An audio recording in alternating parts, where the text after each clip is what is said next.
Hare Krishna. So మనం వచ్చేసి ఆ, ఏదైతే 4వ గ్రంథం 29వ అధ్యాయంలో ఉన్నాము. దానిలో ఆల్మోస్ట్ మనం ఎండింగ్కి వస్తూ ఉన్నాము. నేను ఎన్ని శ్లోకాలు చదువుకున్నాం? 61 అనుకుంటున్నా, గుర్తున్నంత వరకు. సో ఇప్పటి వరకు ఏం జరిగింది ఎవరైనా చెప్తారా? సింపుల్గా, నాకు ఎక్కువ వద్దు, ఒక 3-4 లైన్స్లో ఇప్పటి వరకు ఏం జరిగింది? హరే కృష్ణ.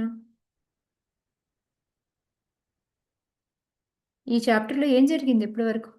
హరే కృష్ణ తల్లి. అది చెప్పమ్మా. నాకు ఎవరి చేతైతే యజ్ఞాలు చేస్తున్నారో వారికి ఈ రహస్య జ్ఞానం తెలియదు, కాబట్టి వారు నాకు చెప్పలేదు అనేది ఆయన చెప్తున్నారు. ప్రాచీన భక్తి నారదుడితో చెప్తున్నారు.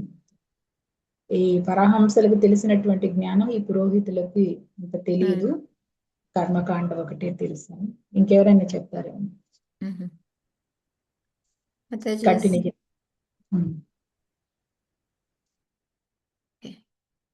ఈరోజు ఎవరు పెదవి ఎప్పదలుచుకోవట్లేదు, నేనే ఇప్పేస్తాను ఇంకా. హరే కృష్ణ. మనం ఇప్పటి వరకు ఈ చాప్టర్లో నేర్చుకుంది ఏంటి అంటే, మొత్తం అంతా 1 నుంచి 25 వరకు అల్గారిథం.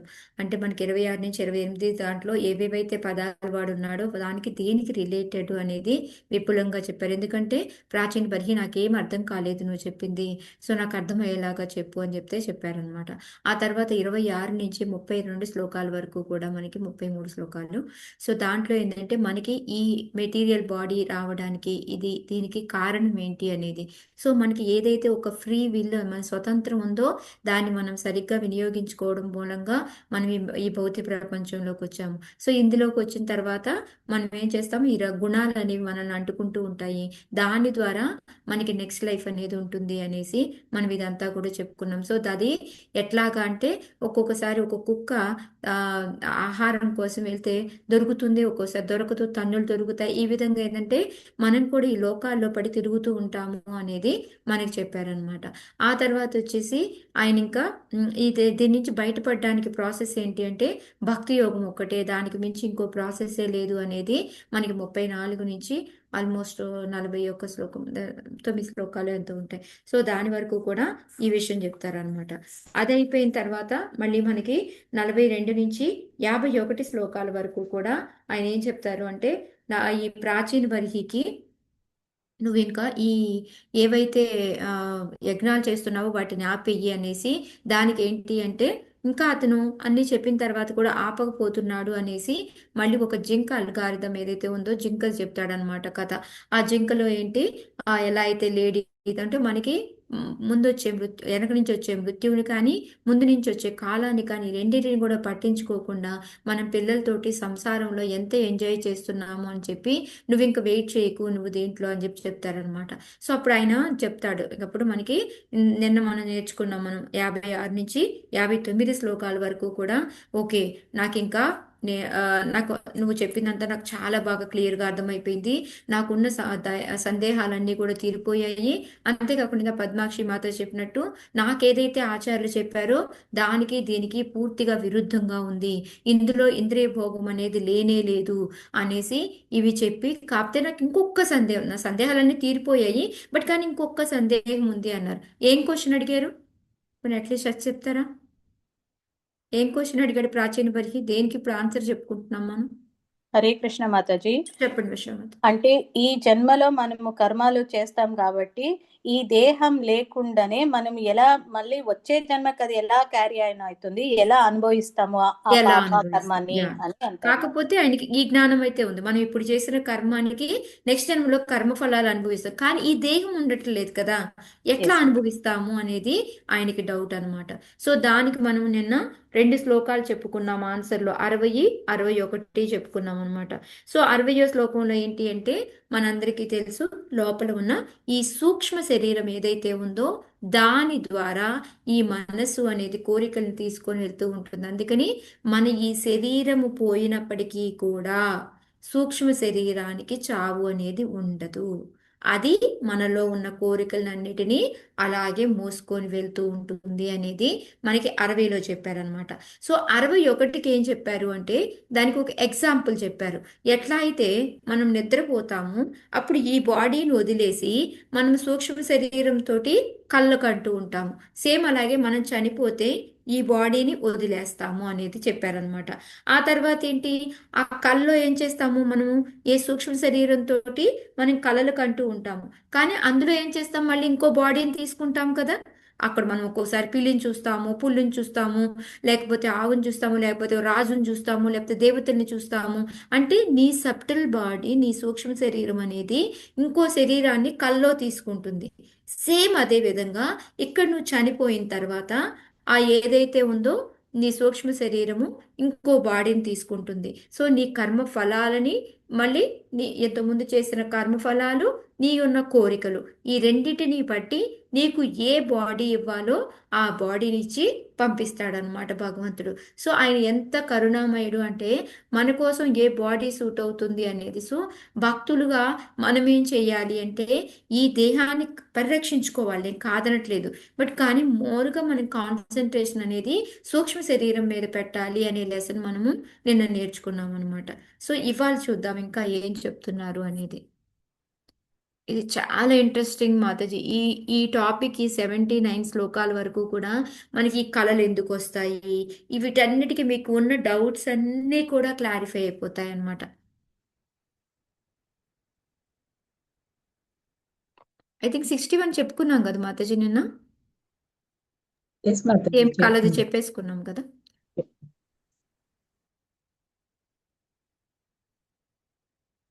మమైతే మనసా యద్యత్ అసావహమితి అసావహమితి బ్రువన్ గృహ్ణీయాత్ తత్పుమాన్ రాద్ధం కర్మయేనా పునర్భవః.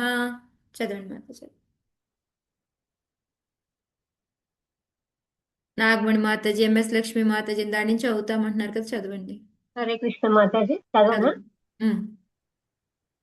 మమైతే మనసా యద్యత్ అవసావహమితి బ్రువన్ గృహిణీయాత్ తత్ పుమాన్ రాద్ధం కర్మయేన పునర్భవః.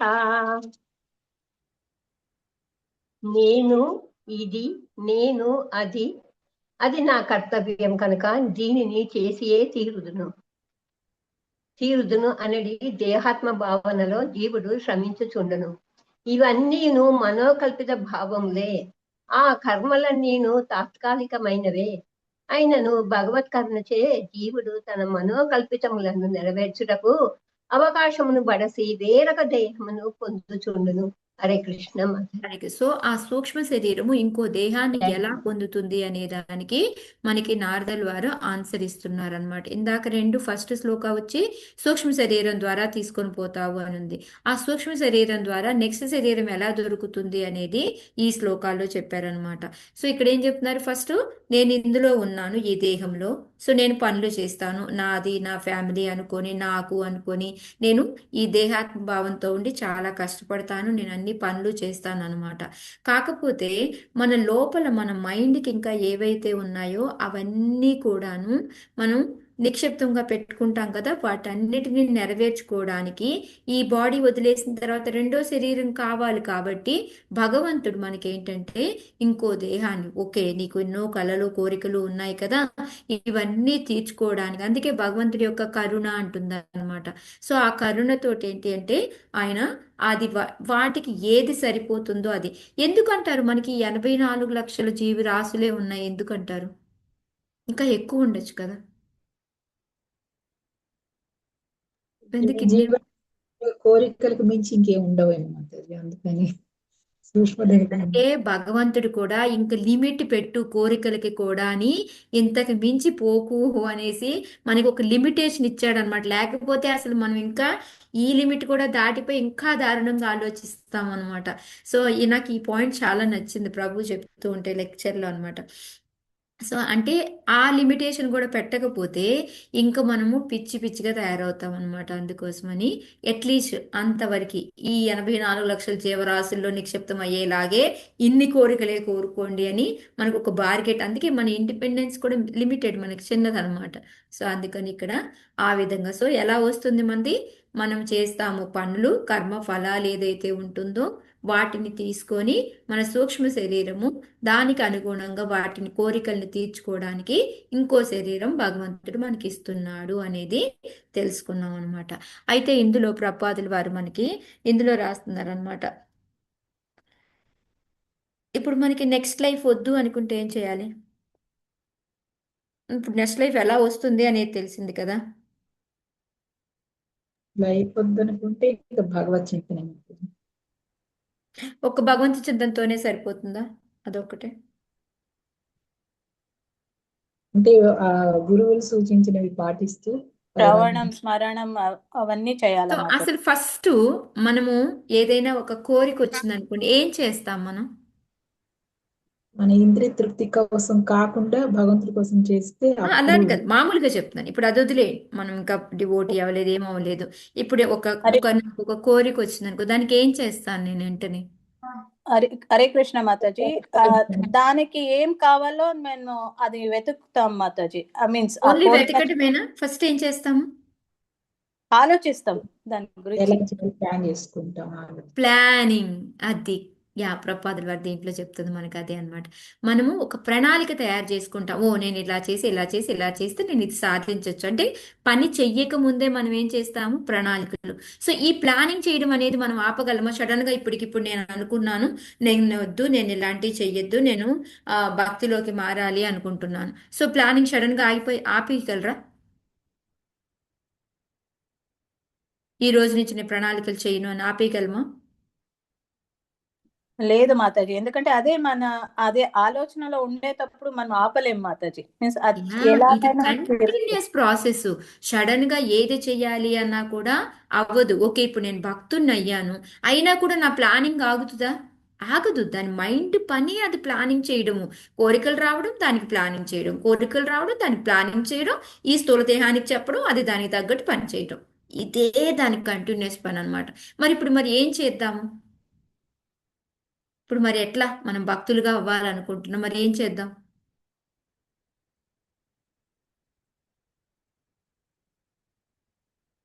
ప్లానింగ్గా ఆపలేము. సో ఏం చేద్దాం దాన్ని?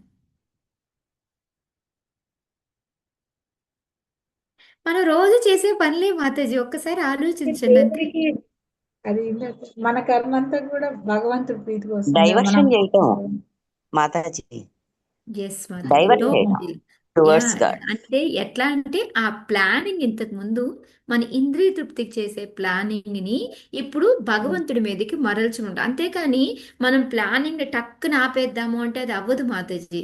సో ఇప్పుడు నేను మీకు మొన్న కూడా ఒకసారి చెప్తాను, మా పాపకి ఏదైనా దురదలు వస్తూ ఉంటే దాన్ని ఏం చేస్తాను? డైవర్ట్ చేస్తాను. ఎట్లా డైవర్ట్ చేస్తాను? ఇంకో పని ఇచ్చి దాన్ని డైవర్ట్ చేస్తాను అనమాట. సో అప్పుడు ఏంటంటే అసలుకి దురద ఎక్కడికి పోదు, కానీ ఏంటి, తన డైవర్షన్లో వేరే పనిలో ఉంటూ అప్పుడప్పుడు దొరుకుతుంది అనమాట. సో అదే విధంగా మనం ఏంటంటే ఇంతకుముందు మన ప్లానింగ్ ఏంటి? మన కోరికలు తీర్చుకోవడానికి ఉండేది. ఇప్పుడు మన ప్లానింగ్ ఎలా చెయ్యాలి? భగవంతుడి మీదకి మరల్చాలి. అదే నాకు పాట పాడాలి, దాన్ని భగవంతుడి పాట నేర్చుకుని పాడతాను. నేను ఒక సినిమాకి వెళ్ళాలి, భగవంతుడికి సంబంధించినవి వింటాను, వినాలని ఉంది, సో నేను కీర్తనలు వింటాను. సో ఈ విధంగా అన్నమాట. సో మనమే ఎవ్రీథింగ్ ఏంటంటే ఆ ప్లానింగ్ అంతా భగవంతుడి మీదుగా మార్చాము అనుకోండి, అప్పుడు ఏమవుతుంది? మనం కర్మ చేసినప్పటికీ కూడా అదే కర్మ అవుతుంది. అకర్మ అవుతుంది మాతాజీ. ఆ కర్మ. సో ఈజీ అంతే కదా. సో మనం ఒక్కసారి సడన్ గా ఎవ్రీథింగ్ మానడము అనేది మన మైండ్కి అవ్వదు అనమాట. ఇది కర్మాత్మకం బుద్ధి. ఈ బుద్ధి చెప్తున్నట్టుగా ఈ కర్మలు అనేవి జరుగుతూ ఉంటాయి అన్నమాట. సో అందుకని ఒకేసారి మనం స్టాప్ ప్లానింగ్ అనేది మనం చెయ్యలేము. అందుకని మనం ఏం చేయాలి అంటే కృష్ణ వైపుగా ఆ ప్లానింగ్ అంతా కూడా మార్చుకోవాలన్నమాట. ఎందుకంటే మనకి ఇప్పుడు ఈ ప్లానింగ్స్లో పెండింగ్ ఉండిపోయినాయి అనుకోండి కొన్ని చేయకుండా, సో దాన్ని బట్టి ఏమవుతుంది మనకి? ఇప్పుడు నాకు కొన్ని కోరికలు మిగిలిపోయాయి, నేను చేసుకోలేదు, తీరలేదు నాకు. ఏమవుతాయి అవి? అది సూక్ష్మ శరీరం లాగా ఉండి మళ్ళీ నెక్స్ట్ జన్మ దానికి మళ్ళీ దాని నెక్స్ట్ ద్వారా జన్మకి వెళ్ళి మళ్ళీ అక్కడ తీర్చుకోవడానికి మొదలు పెడతాయి అన్నమాట. సో అదే ఇక్కడ ఏంటంటే మనం ఎప్పుడు కూడా ఆల్వేస్ మనము ప్లాన్స్ చేస్తూనే ఉంటాము. దాన్ని ఏంటంటే చిన్నగా భగవంతుడి సేవకి ప్లాన్స్ చేయడం మొదలుపెట్టి అప్పుడు ఆటోమేటిక్గా మన కాన్షియస్ అనేది కూడా చేంజ్ అవుతూ ఉంటుంది అనేసి సేమ్ మ్యాక్సిమం ఇదే పాయింట్స్ ప్రపాదుల వారు కూడా ఇక్కడ నేను మీకు ఏదైతే చెప్పున్నానో అదే చెప్తూ ఉన్నారు. సో అందుకని మనం ఏదో ఒక సర్వీస్ తీసుకోవాలి మాతాజీ, ఏదో ఒక సర్వీస్. ఇప్పుడు మన మాతాజీ మనకి ఎవరిస్తారు సర్వీస్? ఇది కూడా డౌటే మనకి. మనకి ఎవరిస్తారు మాతాజీ సర్వీస్? మనకి ఇవ్వక్కర్లా, మనంతటి మనమే అధికారికంగా అడిగి తీసుకుందాం. చాలా మొహమాటం, వాళ్ళు ఇస్తే చేద్దాం, లేకపోతే వదిలే, మనకేం అక్కర్లేదు. మాతాజీ అడిగితే నేను శ్లోకా చదువుతా, మాతాజీ చెప్పంటే నేను చెప్తా, మా లేకపోతే ఇలా వింటూ ఉందాంలే. ఇలా కాదు, మనకి మనము ఆ సేవ చేయడానికి మనము స్వామిత్వం మనమే తీసుకోవాలి. మాతాజీ రేపటి నుంచి నేను ఈ సేవ చేస్తాను మాతాజీ అని అడిగి తీసుకోవాలన్నమాట. సో అడిగి తీసుకొని ఒక్కటే సరిపోతుందా కోరిక? ఓకే, ఇప్పుడు నేను ఒక సేవ చేస్తాను అడిగి తీసుకున్నావు, తర్వాత చేయాలి మాత్రం. అదే హరే కృష్ణ. చెయ్యాలి. అప్పుడప్పుడు తిట్లు పడుతూ ఉంటాయి, అంతే కదా. ఆ మాతాజీ తిడుతుంది బాబాయ్, నేను ఈ పని చేయను, నాకు వద్దు అనేసి వెళ్ళిపోకూడదు. అది మనం యాక్సెప్ట్ చేసుకొని దాన్ని సరి చేసుకోవడానికి ట్రై చేస్తూ ఉంటే అప్పుడు మన ప్లానింగ్ మనమంతా కూడా భగవంతుడి సేవకే పనులు చేస్తూ ఉంటాం. కాబట్టి అప్పుడు మనకి లోపల ఉన్న మైండ్లో కోరికలు కూడా మారిపోతాయి అన్నమాట. సో అది ఇక్కడ మెయిన్గా మనకి చెప్తూ ఉందన్నమాట. సో ఇప్పుడు మనకి ఆ ఏమంటారు, కోవిడ్ వచ్చింది కదా. కోవిడ్ వచ్చినప్పుడు మనం చూసారా, యాక్చువల్గా చాలా మంది ట్రావెల్ చేయలేదు, ఏమీ లేదు. మరి భక్తిచార స్వామి మహారాజ్ ఉన్నారు, ఆయన ఏం చేశారు? ఉమ్, అందరూ చెప్పారు యుఎస్ వెళ్ళకండి, ఇప్పుడు అసలు బాగాలేదు, వెళ్ళొద్దు అంటే ఆ మహారాజ్ ఏమన్నారు? నా డివోటీస్కి నా అవసరం ఉంది, అందుకొని నేను వెళ్ళాలి అని వెళ్ళారు. కోవిడ్ రావడం, ఆయన మళ్ళీ మరణించడం అనేది జరిగిందనమాట. సేమ్ అట్లాగే జై పతాక్ స్వామి మహారాజ్, వీళ్ళంతా ఏంటి అంటే వాళ్ళకి ప్రాబ్లమ్స్ లేవా అంటే ఉన్నాయి. బట్ ఏంటంటే ఎప్పుడు వాళ్ళ ఆలోచన ఎలా ఉంటుంది, ఏదో ఒకటి చెయ్యాలి భగవంతుడికి. సేవ అంటే ఓన్లీ కూర్చుని భగవంతుడికి ఆరతి చేయడం అనే కాదు, భక్తుల దగ్గరికి వెళ్ళడం, వాళ్ళకి కావాల్సినవి అరేంజ్ చేయడం, వాళ్ళని మాట్లాడడం, వాళ్ళని చేంజ్ చేయడము. సో ఈ విధంగా అన్నమాట. అందుకని వాళ్ళంతటి వాళ్ళు ఆ ఓనర్షిప్ని తీసుకొని దానికి తగ్గట్టుగా ప్లాన్ చేసుకొని మనకి పనులు చేస్తూ ఉంటారనమాట. సో అది ఇప్పుడు ఓకే, ఆ ఓనర్షిప్ తీసుకున్నాము, ప్లాన్ చేస్తూ ఉన్నాము. సో అది ఒకేసారి సడన్గా మారిపోయిద్దా మన మైండ్ సెట్ అంతా? ఇంకా ఏం చేయాలి? ప్రాక్టీస్ చేయాలా మాతాజీ? నెమ్మది నెమ్మదిగా ప్రాక్టీస్. ఓకే, అది అది ప్రాక్టీస్ చేస్తూ ఉంటేనే, ఇంకా మిగతాయి చేయకుండా అది ఒక్కటే రాదు ప్రాక్టీస్ మనకి. ఒక పూట చేసి ఇంకా జాలి లెబ్బా అనిపిస్తుంది మనకి. సో ఇంకా ఆ సేవ చెయ్యాలి అనే మూడు ఎంతూసియాసం పెరగాలి అంటే మనం ఏం చేయాలి? తోటి భక్తులు చేస్తూ ఉంటే మనం కూడా, అంటే ఈ పోటీ అనేది మంచిది కదా మనకి భక్తిలో. సత్సంగం కూడా ఉండాలి మాతాజీ. ఎస్ మాతాజీ, సత్సంగం ఉండాలి. యా, ఎందుకు అంటే మనం ఏం చేయాలి అంటే చాంటింగ్ చేయాలి మాతాజీ. సో ఎప్పుడైతే మనం చాంటింగ్ చేస్తూ ఉంటామో అది చిన్న చిన్నగా మనల్ని ప్యూరిఫై చేయడం అనేది మొదలు పెడుతుంది. అంతేకాకుండా హీరింగ్, మనం శ్రవణం, మీరందరూ ఇందాక చెప్పినట్టు అవి కూడా వింటూ ఉండాలి. లేకపోతే ఏమవుతుంది, మనం ఇప్పుడు వినడం మానేసి చేయడం మొదలు పెట్టామనుకోండి, కొన్ని రోజులు అయిపోయిన తర్వాత ఇంకా చాలా లెబ్బా అనిపిస్తుంది. ఇప్పుడు మనం కొత్త కొత్త వింటుంటే ఏంటి ఇంకా ఇంట్రెస్ట్గా ఉండి, అవును ఇంకా చెయ్యాలి, ఇది సరిపోదు, ఇది కాదు, ఇంకా ఇంకా అనేసి మనకి ఆ కుతూహలం అనేది పెరుగుతూ ఉంటుందన్నమాట. సో అందుకని ఇప్పుడు ఎప్పుడైతే మనం ఈ వినేసి ఈ చాంటింగ్ చేసి ఈ మనం ప్లాన్ చేసి మనం ఒక ఏమంటే ఓనర్షిప్ తీసుకొని ఈ పని నేను చేస్తాను అని తీసుకున్నాం అనుకోండి, దాని ద్వారా ఎవరిని సాటిస్ఫై చేస్తాం మనం? ఇప్పుడు ఒక సేవ తీసుకొని మనం చేస్తే ఎవరు సాటిస్ఫై అవుతారు? మన సేవకు భక్తుడే సాటిస్ఫై, భగవంతుడు సాటిస్ఫై అవుతుంది. Yeah. భక్తులే మాత్రమే. ఆ తర్వాత గురువు కూడా ఆల్మోస్ట్ గురువు చాలా హ్యాపీగా ఫీల్ గురువు అవుతారు, అంతే కదా. ఇప్పుడు ఎవరైనా వచ్చి ఇలా లెక్చర్ ఏదైనా, ఇప్పుడు పద్మాక్షి మాతాజీ ఒక చాప్టర్ తీసుకొని చెప్తే రేవతి గోపి మాతాజీ ఎంత హ్యాపీగా ఫీల్ అవుతారు. సో గురువు హ్యాపీ అవుతారు. సో మనం ఎవరి కోసం చేస్తున్నాం ఈ సేవ? నేను ఇంత బలవంతంగా లాక్కొని ఈ సేవ చెయ్యాలా అంటే, ఆ సేవ చేయడం మూలంగా గురు ప్లస్ కృష్ణ ఇద్దరు కూడా తృప్తి పడతారు, హ్యాపీ ఫీల్ అవుతారు. సో అంతకన్నా మనకు కావాల్సింది ఏంటి?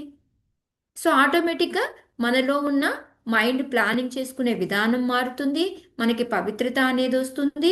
సో ఇవన్నీ కూడా ఎలా జరుగుతాయి అంటే, మనకి ఇప్పుడు ఒక చిన్న మనం అమెరికా వెళ్ళాలని ఒక ట్రిప్ వేసుకున్నాం అనుకోండి, దానికి ఎంత ప్లానింగ్ చేస్తాం మనం?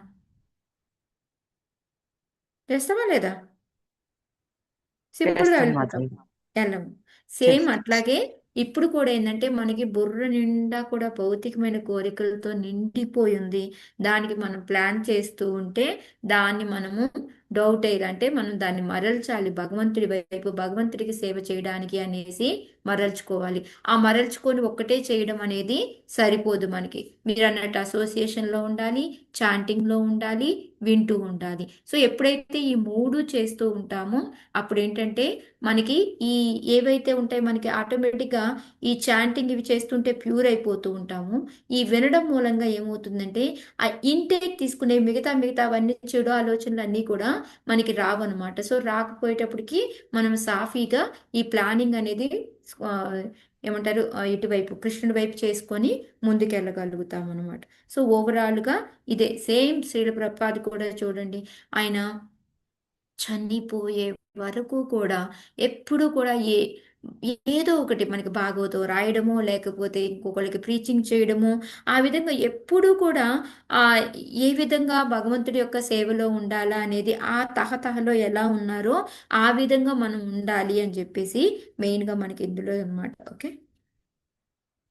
సో ఇవాళ ఇందులో ప్రపాదుల వారు ఏంటంటే మనకి సేమ్ అదే, మనం ఎప్పుడు దేహాత్మ భావంలో ఉంటాం కాబట్టి మనం దీని నుంచి మనం బయటపడాలి అంటే ఎలా సుఖంగా ఉండాలి దానికి తగ్గట్టు ప్రణాళికలు తయారు చేస్తూ ఉంటాం అనమాట.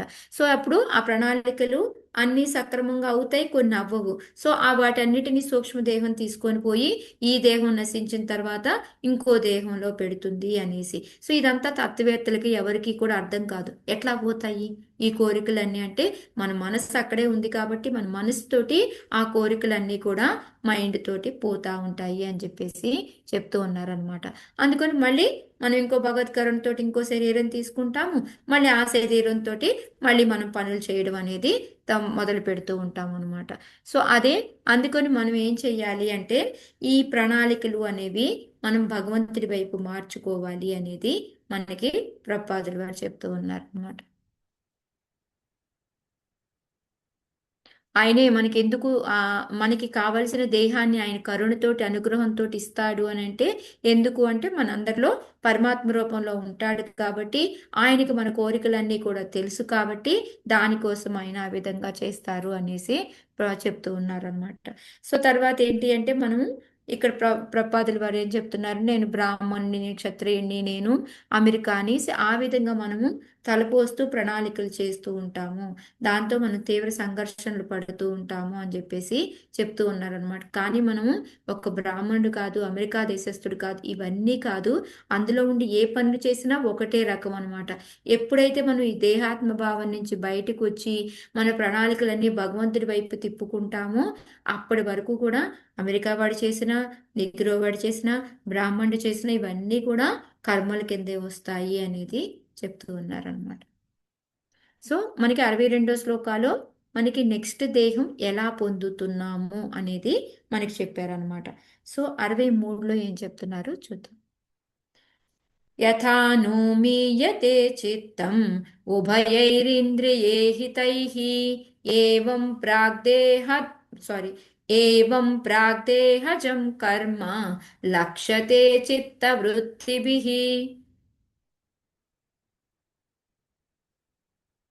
చదవండి మాతాజీ. హరే కృష్ణ మాతాజీ. సరే. యథానుమీయతే చిత్తం ఉభయైరింద్రియే హితైః ఏవం ప్రాగ్దేహజం కర్మ లక్ష్యతే చిత్తవృత్తిభిః. జీవుని చిత్తమును జ్ఞానేంద్రియ కర్మేంద్రియ కలాపముచే తెలుసుకొనవచ్చును. అదే విధముగా మనుషుని చిత్తమును బట్టి అతని పూర్వ జన్మస్థితిని అవగతం చేసుకొనవచ్చును. Hare Krishna. Thank you. So ఇప్పుడు మన యొక్క ముందు జన్మ ఎలా ఉండుంటుంది అనే దాన్ని మనం ఏ విధంగా అర్థం చేసుకోగలము అనేది ఈ శ్లోకాలో నారదుల వారు చెప్తున్నారనమాట. సో మనము ఏ విధంగా అయితే మన చిత్తం, మన ఈ కాన్షియస్ ఏదైతే ఉంటుందో దాని ద్వారా ఈ ఇంద్రియాలు, కర్మేంద్రియాలు, జ్ఞానేంద్రియాలు ఏదైతే 10 ఉన్నాయో అవి పనిచేయడం మొదలు పెడతాయి అన్నమాట. వాటిని బట్టి వీడు పూర్వజన్మలో ఇది అయి ఉంటాడు. మనం ఎక్కువగా ఈ డైలాగ్ విన్నామా లేదా మాతాజీ? పూర్వజన్మలో ఇది అయి ఉంటావా, అందుకే నువ్వు ఇలా చేస్తున్నావు అని అంటా ఉంటాం. ఈ డైలాగ్ విన్నారా లేదా ఎక్కడైనా? చాలా సార్లు విన్నాం మాతాజీ. ఎక్కువ నీళ్ళతో ఆడుకుంటూ చాలా సార్లు ఉన్నట్లు విన్నా. సో ఎట్లా తెలుస్తుంది అంటే ఈ మనం చేసే ఈ పనులను బట్టి, మన చిత్తాన్ని బట్టి, దాని పనులు చేసే దాన్ని బట్టి. సో దీనికి నేను ఒక ఎగ్జాంపుల్ చెప్తాను అనమాట. ఒకసారి రాధనా సోమారాజు ఉంటారు. ఒక ఈ మదన్ మదన్ సుందర్ ప్రభు అనేసి ఆ ప్రభు వాళ్ళ యొక్క ఫ్రెండ్స్ అందరూ కలిసి బృందావనం వస్తారనమాట. దాంట్లో ఒక మాతాజీ ఉంటారు. ఆ మాతాజీ యాక్చువల్గా ఫారిన్ మాతాజీ.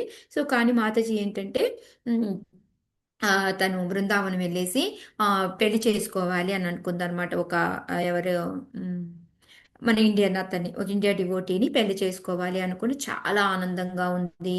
సో బృందావనం వెళ్ళారు. సో అనుకోకుండా ఏంటంటే ఆ ప్రభు వాళ్ళు అందరూ ప్రోగ్రామ్కి వెళ్ళి వస్తూ ఉన్నారు. వస్తూ ఉంటే ఆ అమ్మ ప్రభు వాళ్ళ కారు, ఈ మదన్ సుందర్ ప్రభు వాళ్ళ కారు ముందు వెళ్ళిపోయింది. ఆ వెనకాల కారులో ఆ మాతాజీ ప్రభు అదే పెళ్లి చేసుకుందాం అనుకున్న మాతాజీ వాళ్ళు ఉన్నారనమాట. సో ఆ కారుకి యాక్సిడెంట్ అయిపోయి స్పాట్లో చనిపోయారు వాళ్ళిద్దరు. ఓకే. సరిపోతే ఈ న్యూస్ రాధానాథ్ మహారాజు తెలిసింది. రాధానాథ్ మహారాజు ఉండేసి వచ్చారనమాట. వచ్చి ఇప్పుడు ఈ మదన్ సుందర్ ప్రభు క్లోజ్ ఫ్రెండ్ కదా వాళ్ళకి.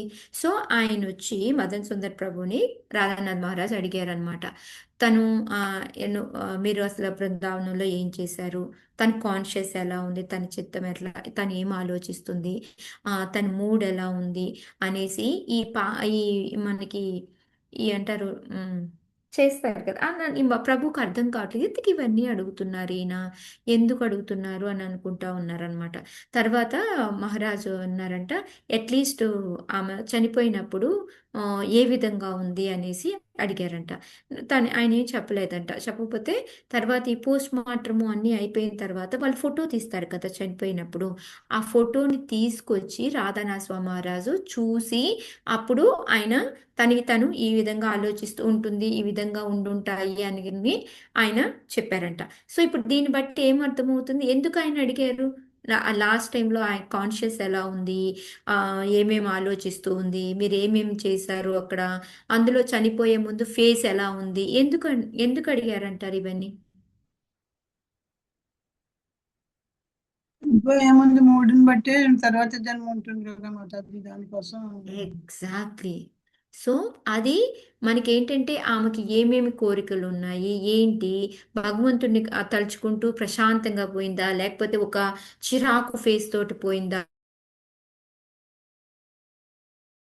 సో ఇవన్నీ ఏంటంటే వాళ్ళ ముఖ కవలికలను బట్టి వీళ్ళు మహారాజులు గెస్ చేయగలరు అనమాట, వాళ్ళు ఇది థింక్ చేస్తున్నారు అని. సో దాన్ని బట్టి ఆ నెక్స్ట్ లైఫ్ ఉంటుంది అని. సో ఇక్కడ అదే అనమాట. ముఖము చూడు కింద ప్రపాద్ వారు, ముఖము మనస్సునకు దర్పణం వంటిది. ఎందుకంటే మన మనసులో ఏమనుకుంటున్నాం, ఇది నాదైతే క్లియర్గా నేను మనసులో తిట్టుకుంటే మా ఆటోమేటిక్గా మొహంలో కనిపించేస్తుంది. మనకి ఆటోమేటిక్ మనకి ఏదైనా కోపం వస్తే ఏం చేస్తాం అతే, కోపం వస్తే ఏం ఎక్స్ప్రెషన్స్ వస్తాయి మనకి, ఏం ఎక్స్ప్రెషన్స్ ఉండవా మాతాజీ కోపం వస్తే మీకు ఎవరికి? ఎందుకు ముందు ఎర్రగా అయిపోయింది మాతాజీ. ఎరుపు.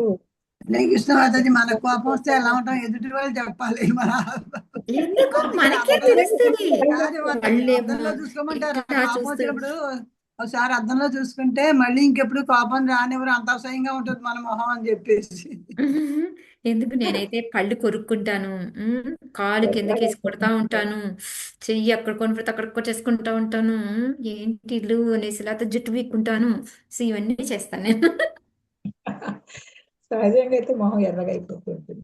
అంటే మొహం ఎదురుగా కాదు మాతాజీ, ఏదో ఒకటి చేస్తాం మనము, కళ్ళ ద్వారాను, ఫేస్ ద్వారా ఆ కోపాన్ని వ్యక్తం చేస్తాం. ప్రదర్శిస్తారు. యా. ఒకసారి ఒక ప్రభు క్లాస్కి ఆయనే ఒక సెమినార్ లాంటిది కండక్ట్ చేస్తూ ఉన్నారంట. ఆ ప్రభు ఏంటంటే టైం అంటే టైం పక్కా టైం అనమాట. ఓకే, ఇప్పుడు 2ంటికి అంటే 2ంటికి క్లాస్ స్టార్ట్ అయిపోవాలి అంతే. ఓకే, సో అట్లా అన్నమాట ఆ ప్రభు ఏంటంటే, కానీ ఆయనకి పేషెన్సీ తక్కువ. సో ఇప్పుడు ఏంటంటే ఇంకో ప్రభు క్లాస్ ఇవ్వడానికి రావాలి, ఆయన లీడరు, బట్ మిగతా స్టూడెంట్స్తో కలిపి నెమ్మదిగా భక్తులతో కలిపి ఆయన వచ్చారు, 5 నిమిషాలు లేటుగా వచ్చారనమాట. వస్తే ఇంక కోపము, కానీ ఆయనే టీచరు, ఆయన అనలేరు. నేను నొక్కి పట్టుకొని అలా అలా అనుకుంటే ఆయన కోపాన్ని చూసి ఈ ప్రభు ఏంటంటే చెప్పాల్సిన ఆయన టీచర్ కూడా డివోటీస్ వెనకాల దాక్కుండిపోయి మెల్లకుండా వెళ్ళి ప్రోగ్రామ్ ఫినిష్ చేసుకొని వచ్చారంట. సో ఆ విధంగా ఏంటంటే మనకి ఇక్కడ ప్రపాదుల వారు అదే చెప్తున్నారు. మనకి ఏంటంటే ఆ కోపంతో ఉన్నప్పుడు మన ముఖంలో ప్రస్ఫుటంగా మనకి తెలుస్తాయి అన్నమాట. సో అదే విధంగా ఇప్పుడు ఈ మనం ఏంటంటే ఈ జ్ఞానేంద్రియాలతోటి మనం ఎక్కడెక్కడ ఇన్ఫర్మేషన్ అంతా, అంటే మన మనసు ఇచ్చే ఇన్ఫర్మేషన్ అంతా కూడాను తీసుకుంటుంది అనమాట. దాంతోటి ఈ కర్మేంద్రియాలతోటి పనులు చేయడం అనేది మొదలు పెడుతూ ఉంటుందన్నమాట. సో అందుకని ఏంటంటే మన మానసిక స్థితి అనేది మన ఆలోచన, అనుభూతి, కోరిక అనేవి ఏవైతే ఉన్నాయో అవన్నీ యాక్చువల్గా మన దేహం చేస్తుంది అనుకుంటున్నాం, కానీ ఎవరు చేస్తుంది? కర్మకర్త ఎవరు? బుద్ధి సూక్ష్మ మనస్సు మాతాజీ. బుద్ధి, సూక్ష్మది. మనసు. అదే చెప్తున్నారు చూడండి ఇక్కడ. ఆలోచన, అనుభూతి, కోరిక అన్నవి మనసు యొక్క కర్మలు. సో అది ఏ విధమైన ఇన్ఫర్మేషన్ ఇస్తుందో ఈ జ్ఞానేంద్రియాలు తీసుకుంటాయి, కర్మేంద్రియాలు చేస్తాయి. సో అందుకని మన యొక్క మనస్సు ఏంటి అనేది మన ఇంద్రియాలతో చేసే దాన్ని బట్టి మన స్థితి ఏంటి, మన మానసిక స్థితి ఎలా ఉంది అనేది మనం తెలుసుకోవచ్చు అని చెప్తూ ఉన్నారనమాట. సో అందుకని ఒక్కొక్కసారి ఏంటంటే మనం చేసే బిహేవియర్ ఏంటంటారు, ఇప్పుడు కొంతమంది చూడండి సిజర్ చూసిన వెంటనే ఎట్లా ఉంటుందంటే కస కస కస కస కస టచ్ చేయాలనిపిస్తూ ఉంటుంది. సో అంటే దాని మీనింగ్ ఏంటి? తన అంటే వృత్తి కదా మాత్రం feeling. ఇప్పుడు మిషన్ కుట్టే ఆవిడైతే బ్లౌజ్ కట్ చేయాలనుకుంటది. అదే బార్బరు, ఏదైనా బార్బరు, టైలరు, ఎందుకంటే ఆ సీజన్ చూసిన వెంటనే ఇప్పుడు నేను అదే అప్పుడప్పుడు అనుకుంటూ ఉంటాను, నాకు కూడా ఏదో ఉంటుంది అనుకుంటాను. నాకు ఆ సిజర్ కానీ నైఫ్ కానీ పెన్ను చూసినా ఇంకా ఆగలేను, దాంతో ఏదో ట్రాస్ చేయాలి గెలికేసుకుని, లేకపోతే మీరు చూస్తూ ఉంటారు ఎప్పుడు నా చేతుల మీద ఏ ఒకటి ప్రింట్ ముద్రలు కూడా ఉంటుంటాయి. కొంతమంది చాలా సార్లు ఉన్నాయి మాతాజీ. నేను ఎందుకంటే ఆగలేను, ఆ పెన్ను చూస్తే ఏదో ఒకటి రాయాలి, అంతే డ్రా చేయాలి, ఏదో ఒకటి చేయాలి. సిజర్ చూస్తే అంతే కట్ చేయాలి, కస్ కస్ కస్ కస్ కస్ కట్ చేయాలి. ఏది లేకపోతే చిన్నగా ఈ ఎడ్జ్లన్నా కట్ చేసుకుంటాను నేను, చివరికి నా జుట్టు కూడా కట్ చేసుకుంటాను అప్పుడప్పుడు. సో అట్లా అంటే మనం చేసే పనులను మాతాజీ బట్టి అది దేని వల్ల మాతాజీ? అది కింద జన్మలో వాసనలా మన లేకపోతే పూర్వజన్మలో ఉన్న అవన్నీ పోవు కదా పూర్తిగా వాసనలు, దాని వలన అనమాట. అంటే నాకు నిజంగా వాటర్ ఏమి చాలా టైలర్స్ భయం మాతాజీ. అని కాదు, మేబీ బట్ ఆ పూర్వజన్మలో అది. అదే మేబీ నాకు వాటర్ అంటే చాలా భయం, కొంచెం చూసినా కళ్ళు తిరుగుతాయి. మేబీ ఉమ్. అది అయ్యి ఉండదు. సో అదనమాట. సో అందుకే ఇక్కడ ఈ ప్రపాదుల వారు ఏం చెప్తున్నారంటే, ఉదాహరణకి మనకి కోపం వచ్చిందనుకో, నాలుగుతోటి తిట్టులో శాపనార్థాలు పెట్టడము, లేకపోతే చెయ్యి ఎత్తటి ఈ పోట్లాటకి మనం రెడీ అవ్వడము, కాలుతోటి తపామని కొట్టడము, ఎక్కడ ఉన్నప్పుడే మనం ఒక కోపం తెలియాలంటే ఒక ధన్మని ఒక సౌండ్ చేస్తే అమ్మయ్య మన కోపం వచ్చిందని పక్కోళ్ళకి తెలిసిపోద్ది. సో ఈ విధంగా ఏంటంటే మన ఈ సూక్ష్మ కర్మలు అనమాట. ఇవన్నీ ఏంటంటే మనం ఎవరు చూడలేదు అనుకుంటాం, కానీ చూడకుండానే మనం ఇవి చేస్తూ ఉంటాం అనమాట. అందుకని ఇక్కడ మనకి ఇవన్నీ కూడా పోవాలి అంటే, మరి ఇప్పుడు ఈ కోపం పోవాలి ఏం చేయాలి? కోపం పోవాలి ఏం చేయాలి? ఏం చేద్దాం కోపం పోవాలంటే? రామం ఉం? భక్తి హరినామం. హరే కృష్ణ మాతాజీ. ఇప్పుడైతే కోపం వస్తే హరే కృష్ణ మంత్రమే గట్టిగా చెప్తా ఉంటాం మాతాజీ. హరే కరెక్ట్, కృష్ణ. అవును. సో అంటే మనం చేసుకునే ఈ చాంటింగ్ ఇవన్నీ కూడా మనల్ని ఎఫెక్ట్ చేస్తాయి అన్నమాట. దాన్ని బట్టి నాకు మొన్న ఒక హిందీ క్లాస్లో ఒక మాతాజీ చెప్తూ ఉన్నారు, ఇస్కాన్ అంట వాళ్ళ చాలా అంటే ఎవరంటారు చిటాని ఏదో అంటారు, తోడుకోడలు అనమాట. సో తోడుకోడలు వాళ్ళ ఎక్కడో ఏదో ఊర్లో ఉంటే వాళ్ళని చూడడానికని వెళ్ళిందంట. వెళ్తే వాళ్ళు ముఖ్య ప్రసాదం తిన్నారు, ఇట్లాగా దర్శనం చేసుకోవడానికి టెంపుల్ దగ్గరికి వెళ్తూ ఉంటే ఒక పిల్లవాడు అనమాట, అంటే భయంకరంగా కారుకి ఎదురు వచ్చేసాడు. అది ఇంకా ఆ అబ్బాయి వలన తన కారుకి యాక్సిడెంట్ అయ్యేదన్నమాట. అంటే బ్యాక్ సైడ్ ఇప్పుడు సడన్ బ్రేక్ వేస్తాం కదా, అప్పుడు ఏమవుతుంది, వెనకాల కారు వచ్చి ఏమవుతుంది, ఢీకొంటది కదా. సో మొత్తానికి అది చాలా వరెస్ట్గా అవబోయేది, పెద్ద యాక్సిడెంట్ అవబోయేది ఆగిందనమాట. అయితే ఇప్పుడు మనం ఏం చేస్తాం ఆ టైంలో, మనకి వెంటనే భగవంతుని తలుచుకుంటాం, హరే నామ. నా మాతాజీ, నేనైతే అట్లా ఏదన్నా ఉంటే ఫస్ట్ వాడిని 4 తిట్లు తిడతాను. కార్ దిగి కార్ ఏమైంది అని చూసుకుంటారు, తిట్టుకుంటా కారు దిగి చూస్తాము, ముందు అసలు షిట్ అనేసో లేకపోతే ఏదో ఒక గట్టి సౌండ్, బుద్ధి లేదాను ఏదో ఒకటి వస్తుంది అనమాట నోట్లో నుంచి. అయితే ఆ మాతాజీ వెంటనే హరి బోల్ అనుకుందంట. సో ఇది ఎట్లా వస్తుంది? అదే మాతాజీ ఇంట్లో కూడా ఎప్పుడన్నా ఏదైనా పడిపోయినా ఏదైనా కొట్టినా కృష్ణ హరే కృష్ణ అట్లానే వస్తుంది మాతాజీ మధ్య. అంటే వెరీ ముందు గుడ్ వచ్చి మాతాజీ, అయితే మీరు మంచి ప్రాక్టీస్. మాకు ఇంకా నేనైతే రాలేదు మాతాజీ, అందుకే నేను అట్లా చెప్పాను. ఇంకా స్టేజ్ కి రాలేదు, ఆ స్టేజ్ కి నేనైతే రాలేదు. రాలేదు మాతాజీ, నేను నిజం చెప్తున్నాను. ఇంకా కోపం వస్తే ఒకసారి పళ్ళు కొరకడమో లేకపోతే ఒక కాలు కిందేసి గుద్దేస్తేనో అప్పుడు అమ్మయ్య హ్యాపీగా ఫీల్ అవుతాను అనమాట నేను. హరే సో ఇక్కడ కృష్ణ మాతాజీ. చిన్నది నిత్య రూపిణి సేవి మాతాజీ ఉన్నారు కదా మాతాజీ, ఆయన తను అదే ఒక వీడియోలో చెప్తా ఉండ మాతాజీ. నితాయ్ సేవి మాత. యా. ఎస్ మాతాజీ.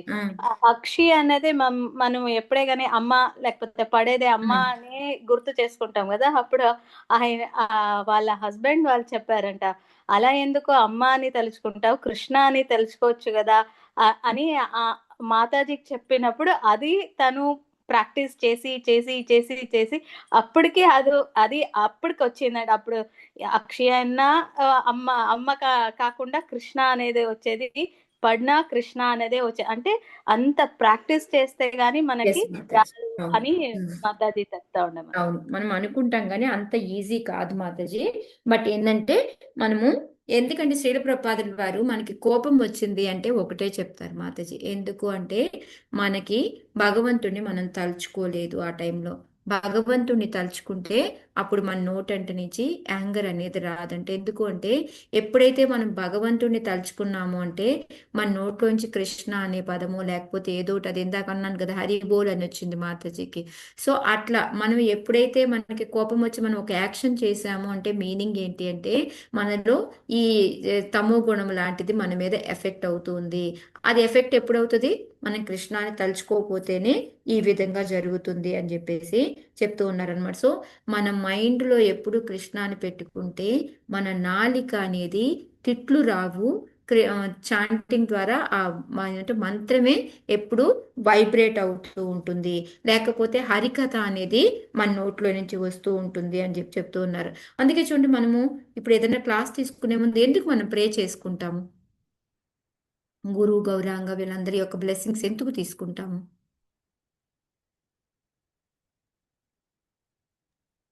క్లాస్ ని మంచిగా పూర్తి చేయాలి, భగవంతుడి గురించే మంచిగా చెప్పాలని ఆలోచన. ఎందుకు అంటే నా వాళ్ళ ఆశీర్వాదం. ఈ ఇంద్రియాలన్నీ కూడాను ప్రాపర్గా ఎంగేజ్గా డివోషన్లోనే ఉండి నేను ప్రాపర్గా మాట్లాడితే హరికథ తప్ప ఇంకా మిగతాది ఏది కూడా నా నోటి నుంచి రాకుండా నాకు నువ్వే చూసుకో అనేసి మనం అందుకొని మనం ప్రే చేసుకుంటాం వాళ్ళని. అప్పుడు ఆ మైండ్లో భగవంతుడు ఉండిపోతాడు అనమాట. సో ఆయనే మనం అందుకే అని చెప్తారు కదా, మనం ఎప్పుడైనా ఒకసారి వ్యాసాసనం మీద కూర్చున్నాము క్లాస్కి అంటే నేను చెప్తున్నట్టు కాదు, ఆయన గురువు కానీ భగవంతుడు కానీ మన నోటితో చెప్పిస్తాడు. నేను ఎన్నో చదివి ఎన్నెన్నో రాసుకొని ఏదేదో చెప్పాలనుకుంటాను, కానీ ఇక్కడికి వచ్చిన తర్వాత నేను క్లాస్ని ఇదంతా నేను అనుకోలేదే, నేను ఎట్లా చెప్పాను ఇవన్నీ అనిపిస్తూ ఉంటుంది నాకు ఒక్కొక్కసారి నా క్లాస్ నేనే వింటే. సో ఇవన్నీ ఏంటంటే భగవంతుడు లేకపోతే గురువు చెప్పిస్తాడు తప్ప మనకి ఏమీ లేదు అని చెప్పేసి చెప్తూ ఉన్నారనమాట. సో అందుకని మనం ఎప్పుడైతే కృష్ణాన్ని తలుచుకుంటూ మనం ఎప్పుడుగానే ఉంటే గనక మన మైండ్లో అప్పుడు మన నోటి నుంచి ఓన్లీ హరికథ వస్తుంది, లేకపోతే మంత్రం వస్తుంది. చేతులు పైకెత్తినా కూడా భగవంతుడిని ప్రే చేయడానికి ఎత్తుతాయి, కాళ్ళు మనం ఎత్తినా కూడా అది డ్యాన్స్ కింద వస్తుంది. సో ఈ విధంగా ఏంటంటే మనం పూర్తిగా మనల్ని మనమే మార్చుకోవచ్చు అనేది ఇక్కడ చెప్తూ ఉన్నారనమాట. సో అదే ఇక్కడ ప్రపాదుల వారు రాస్తూ ఉంది. ఓకే, నానుభూతం క్వచానేన దేహేన దృష్టమశ్రుతం కదాచిదుపలభ్యేత యద్రూపం యాదృగాత్మని. హరే కృష్ణ మాతాజీ, నేను ట్రై చేయాలి మాతాజీ. చదవండి వెంకటేశ్వర మాతాజీ. నానుభూతం చానేన దేహేన దృష్టమాశ్రుతం కదాచిదుపలభ్యేత యద్రూపం యదృగాత్మని. ప్రస్తుత జన్మలో కని విని ఎరగని విషయము కొన్ని మార్పులు అకస్మాత్తుగా అనుభూతము అవుచుండును. కొన్ని మార్లు అట్టి విషయములను మనము స్వప్నము నందు గాంచుచుండును. హరే కృష్ణ. హరే కృష్ణ. సో ఇక్కడ ఏం చెప్తున్నారు, ఎందాకేమో మనకి ఫస్ట్ మనకి 60వ శ్లోకాలో సూక్ష్మ శరీరం ద్వారా అని చెప్పారు. దానికి ఎగ్జాంపుల్గా ఒక కళలో ఎలా అయితే మనము ఈ దేహాన్ని వదిలేసి సూక్ష్మ శరీరము ఇంకో దేహాన్ని తీసుకొని ఆ కళ్ళలోకి ఎంటర్ అవుతుందో, అదే విధంగా మనం ఈ దేహం పోతే సూక్ష్మ శరీరం ఇంకో దేహాన్ని తీసుకుంటుంది అనే ఎగ్జాంపుల్ చెప్పారు. తర్వాత మనకి 62వ శ్లోకాలు వచ్చి మన నెక్స్ట్ లైఫ్ ఎట్లా వస్తుంది అనేదంటే, మనం ఉన్న పూర్వజన్మ ఏదంటే మనము ఈ నాది అనుకొని మనం కర్మలు చేస్తాము, వాటి యొక్క ఫలితము మనలో కోరికలు ఏవైతే నిక్షిప్తమైనాయో వాటి రెండింటిని బట్టి మనకి భగవంతుడు కరుణతోటి ఎటువంటి బాడీ కావాలో దాన్ని చూసి దానిలో పంపిస్తాడు అనేది 62లో నేర్చుకున్నాము. 63లో ఏం నేర్చుకున్నాము, మనం చేసే పనులను బట్టి మన చిత్తాన్ని బట్టి మనము నెక్స్ట్ ప్రీవియస్లో మనం అంటే పోయిన జన్మలో మనం ఏమై ఉంటాము అనేది మనం కొంచెం గ్రహించవచ్చు అని చెప్తున్నారనమాట. ఇప్పుడు మనకి 64 శ్లోకాలు ఏం చెప్తున్నారు అంటే, మనలో ఒక్కొక్కసారి మనకు అసలు మన లైఫ్లో వాళ్ళని ఎవరిని చూసి ఉండము, ఇలాంటి సీన్ ఇంతకు ముందు ఎప్పుడు కూడా జరిగి ఉండదు, కానీ అది మనకి కళల్లో వస్తూ ఉంటుంది. ఇది ఎంతవరకు నాకు ఎప్పుడు ఎక్స్పీరియన్స్ అవ్వలేదు అని అనుకుంటూ ఉంటాం. అది ఎందుకు అవుతుంది అంటే, ఎప్పటిది గత జన్మలోది. సో ఆ గత జన్మలోది మనకేంటంటే అవి కొన్ని అలా నిక్షిప్తమై ఉంటాయి అన్నమాట. మన మైండ్లో ఆ కోరికలు, సంస్కారాలు అవన్నీ కూడా ఉంటాయి. సో వాటి వల్ల ఏంటంటే అవి ఇంకా కొన్ని మిగిలిపోయి అవి తీర్చుకోవాలి అనుకునేవి ఒక్కొక్కసారి కళల్లో మనం తీర్చుకుంటూ ఉంటాం అన్నమాట కోరికలు. సో అది కూడా ఇక్కడ మనకి తర్వాత శ్లోకాల్లో వస్తుంది. ఫస్ట్ ఇక్కడికి మాత్రం మనకి అకస్మాత్తుగా వెరైటీగా ఏమన్నా కనిపించింది అంటే అది రిలేటెడ్గా మన పూర్వజన్మది అనేది మనము తెలుసుకోవాలన్నమాట. ఓకే, సో ఇది ప్రపాదుల వారు మనకి ఎక్స్ప్లెయిన్ చేస్తూ ఉన్నారనమాట. మనకి స్వప్నంలో ఏంటి, ఇంకొకటి మాతాజీ, ఇప్పుడు మనం ఒక కళ చూసాము అనుకోండి, అది ఎగ్జాక్ట్గా పూర్వజన్మలో మనం అనుభవించామని దాన్ని. ఇప్పుడు ఒక్కొక్కసారి ఫర్ ఎగ్జాంపుల్ చూడండి, ఎట్లా అంటే కొండ మీద సముద్రం ఉంటుంది. అసలు మామూలుగా సముద్రం అనేది కింద ఉంటుంది, కానీ కొండ మీద సముద్రం ఉంటుంది. అంటే ఏంటంటారు, అది కల్లో మనం చూసాం, మీనింగ్ ఏంటంటారు దానికి? అలా మించుకోవడమేమో మాతాజీ. అంటే మనం ఇంతకు ముందు పోయిన జన్మలో విడిగా ఒక కొండ మీద నివసించుంటాము, ఒకసారి సముద్రం దగ్గర నివసించుంటాం అనమాట.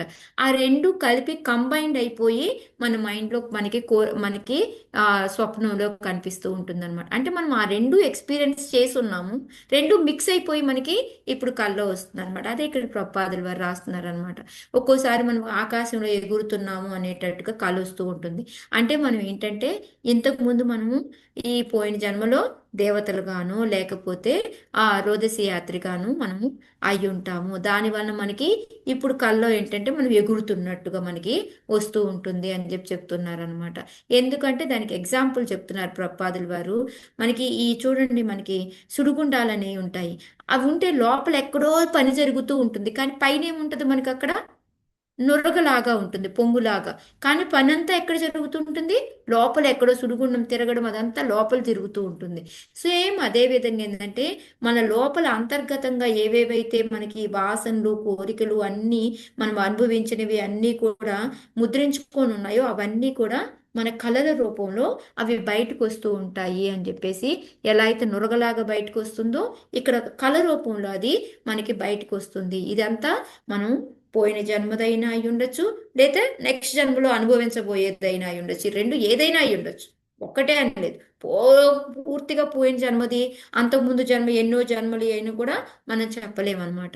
సో అది ఇక్కడ ప్రభుపాదుల వారు అందుకే సారాంశం ఏంటి అంటే, పూర్వజన్మల్లోని పలు ఆలోచనలకు, అనుభవములకు మనసు గిడ్డంగి వంటిది. అంటే ఒక్కటే కాదు, ఎన్ని స్టోర్ చేసుకోగలదు అంటే మన మనస్సు అనేది ఒక పెద్ద స్టోర్ హౌస్ లాంటిది అనమాట. దానికి లిమిట్ ఉందా? లేదు ఓకే మాతాజీ. 3 జన్మలే పెట్టుకుంటా, 4 జన్మలే పెట్టుకుంటా, అలా ఏమైనా లిమిట్ ఉందా? లేదు లేదు లేదు మాతాజీ. హరే కృష్ణ. దానికి లిమిటే లేదు. అది ఎన్ని జన్మలదైనా సరే, మళ్ళీ భవిష్యత్తులో కూడా మనం ఏదైనా అనుభవించాలి అనుకునే దాన్ని కూడా ఇప్పుడే స్టోర్ చేసుకొని ఉంటుంది అనమాట. సో అందుకని ఇక్కడ గత జన్మ నుండి ప్రస్తుత జన్మము, ఈ జన్మ నుండి భవిష్యత్ జన్మలకి ఈ విధంగా పరంపర కొనసాగుతూనే ఉంటుంది. ఈ మనస్సు అన్నిటినీ స్టోర్ చేసుకుంటూనే ఉంటుంది అనమాట. మనం ఏమనుకుంటాము, మనము ఈ దేహాన్ని మాత్రమే వదిలేసి ఈ దేహానికి సంబంధించింది మాత్రమే మర్చిపోతాం, కానీ మన మనసులో ఉన్న కోరికలు మనం మాత్రం మర్చిపోం అనమాట. అవి మనతో పాటే వస్తూనే ఉంటాయి అనేది మనకి ఇక్కడ ప్రభుపాదుల వారు చెప్తూ ఉన్నారనమాట. సో మనం ఇప్పుడు వీటి నుంచి మనం బయటపడాలి అంటే, ఎలా అయితే అంబరీష్ మహారాజు ఆయన మొత్తం అవయవాలన్నిటినీ భగవంతుడి మీద ఏ విధంగా అయితే పెట్టాడో, అలాగే మన మనస్సునంతా కూడాను కృష్ణుడి మీదే పెట్టాలి అనేది చెప్తూ ఉన్నారనమాట. ఓకే, మరి ఫర్ ఎగ్జాంపుల్ మనం అలాగే పెట్టాము అనుకోండి. ఓకే, అలాగే పెట్టాము. సో అయితే ఏమవుతుంది అంటే, మనకి ఒక్కొక్కసారి మొత్తం మనం ఒక భక్తుడిగా మనం స్టార్ట్ చేసాము, మొత్తం కూడా మారలేదు. అప్పుడు ఏమవుతుంది, మన నెక్స్ట్ లైఫ్ అనేది భక్తుల ఇంటిలోనే పుడతాము అనేసి మనకి పాపపుణ్య కృతాన్లోకాన్ ఉషిత్వా శాశ్వతి సమా శుచీనాం శ్రీమతాంగేహే యోగో భ్రష్టో విజయతి. సో మనం ఏం చేస్తాము, ఆ పుణ్యజీవులు ఉండే ఆ పుణ్యలో ఎవరైతే ఉంటారో భక్తుల ఇంట్లో కానీ ధనికుల ఇంట్లో కానీ మనం మళ్ళీ జన్మ అనేది తీసుకుంటాము అనేసి. సో మనం ఈ వయసులో ఇప్పుడు కృష్ణ చైతన్యాన్ని చూసామనుకోండి. సో ఇప్పుడు కృష్ణ చైతన్య అంత ఇదిగా శ్లోకాలు నేర్చుకొని టకాటక భక్తిలో ఇప్పటి నుంచే ఉంటున్నాడు అంటే కారణం ఏంటంటారు? ఇప్పుడు వాడి ప్రీవియస్ లైఫ్ ఏమై ఉంటది? భక్తుడై ఉంటాడు మాతాజీ. గత జన్మ 100%. సుకృతి. ఇప్పుడు కన్నయ్య వాడు ఇప్పటి నుంచి ఇంత భక్తి, ఆరతి ఎంత ఇదిగా ఆరతి చేస్తున్నాడు, ఎంత ఇదిగా. ఇదంతా మనకి ఇప్పటికూ కూడా మనం ప్రాపర్ అంటే కాదు, మనం ఎక్కడ చేస్తూనే ఉంటాము, కానీ మనం వేరే దాన్ని ఆలోచిస్తూ ఉంటాము. కానీ ఈ వయసులో వాళ్ళు చేస్తున్నారు అంటే మీనింగ్ ఏంటి? వాళ్ళు ఎంతో సాధించున్నారు, ఇంకా కొంచెం పెండింగ్ ఉంది, దానికోసం ఇలా మళ్ళీ భక్తుల ఇంట్లో పుట్టారనమాట. సో ఈ విధంగా ఏంటి అంటే మన ప్రీవియస్ లైఫ్ ఏంటి అనేది మనకి తెలుస్తూ ఉంటుంది, మనం చేసే పనులను బట్టి అనేసి మనకి ఇక్కడ. అంతేకాకుండా మన కళల్లో మనకి కనిపిస్తూ ఉంటాయి. నేను చెప్పాను మీ అందరికీ, అప్పట్లో నాకు ఎప్పుడు కూడా నేను ఇనిషియేషన్ తీసుకునే వరకు కూడా నాకు ఒక కళ వస్తూ ఉండేది అని. ఎక్కడో నేను ఇలా కొండలు దాటి ఎక్కడెక్కడికో వెళ్తూ ఉంటాను, చాలా గ్రీనరీగా ఉంటుంది ఆ ప్లేస్, ఎంత బాగుంటుందో. సో ఇలాగా ఆ కుటీరాల్లాగా అనమాట, ఒక్కొక్క కుటీర నాకు ఇప్పటికి కూడా క్లియర్గా ఆ ప్లేస్ నాకు తెలుసు. సో అక్కడ కుటీరాల్లాగా కట్టేసి ఉంటాయి అనమాట. సో ఒక్కొక్క గురువు ఉండేసి వాళ్ళకి అందరికీ శ్లోకాస్ నేర్పుతూ ఉంటుంటారు. సో వాళ్ళు ఏంటంటే నేను అటు వెళ్తూ ఉంటే తెలుగు అనేది, తెలుగు అయితే నువ్వు ఇట్రా ఇది తెలుగు క్లాస్ ఇట్రా అనేసి పిలుస్తూ ఉండేవాళ్ళు అనమాట. అదేమో తమిళ క్లాసు, మలయాళం క్లాసు అని చెప్తూ ఉండేవారు. ఓ ఇందులో కూడా ఎన్నుండేయా అనుకొని సడన్ గా లేచిపోయేది అనమాట.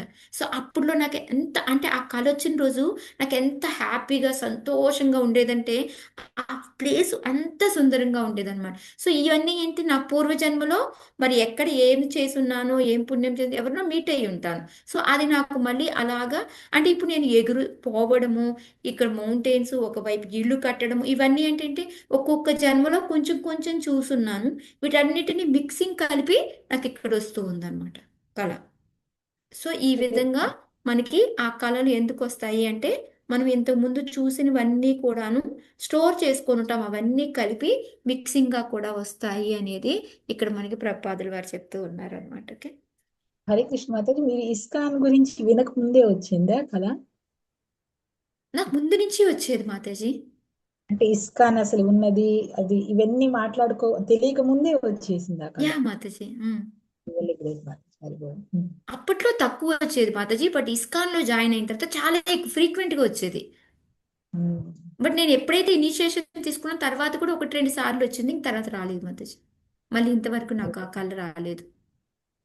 Very good Mataji. అదే కాదు మాతాజీ, చూడండి కొన్ని ప్లేసెస్ కి మనం వెళ్తే ఈ ప్లేస్ ని మనం ఆల్రెడీ మనకి చాలా పరిచయం ఉన్న ప్లేస్ అనిపిస్తుంది, మనం ఇంతకు ముందు ఎప్పుడు వెళ్ళాం.